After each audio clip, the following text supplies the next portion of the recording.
Hello everyone. Recently I posted a video about who Cain's wife was.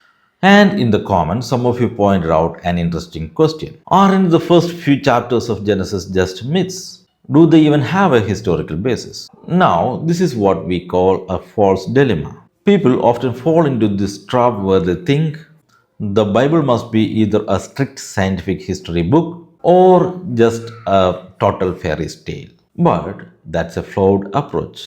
The early chapters of Genesis are actually sacred history. What that means is that real historical truths are being presented through symbolic language. Just because a story uses symbolism, that doesn't mean it's irrelevant or meaningless. The first thing we need to understand is that not just Genesis, the entire Bible was never designed to be a modern history textbook. The events described, even in the New Testament, aren't meant to be a precise modern day style historical report. In fact, biblical narrations may not even follow a strict chronological order.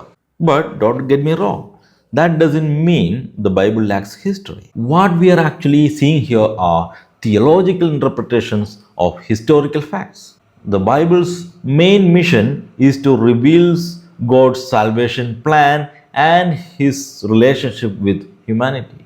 And it's not meant to serve as a modern history textbook. The absolute foundation of biblical interpretation is identifying the genre of the book you are reading.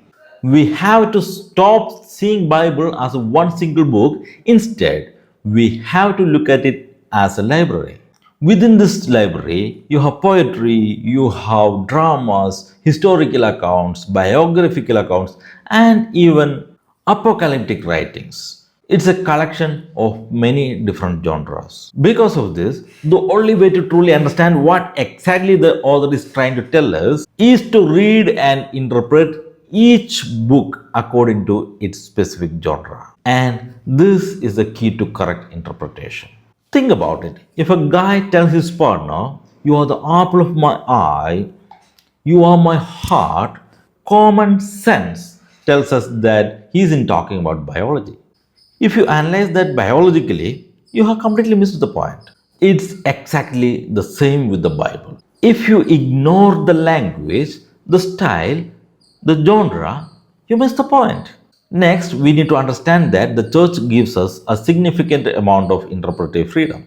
As long as you don't contradict the core teachings of the Bible or the church or the dogmas, you have every right to hold your own theological perspectives. Even though most historians understand the first few chapters of Genesis allegorically, if you choose to believe them literally, you are free to do that. But as I already mentioned, you should not be contradicting the teachings of the Bible or the dogmas. For instance, the fact that the entire human race descended from one man and one woman is a fundamental teaching of the Catholic Church, and our theological views cannot reject that. This is called Monogenism, and Pope Pius XII has made it very clear in his encyclical Humani Generis.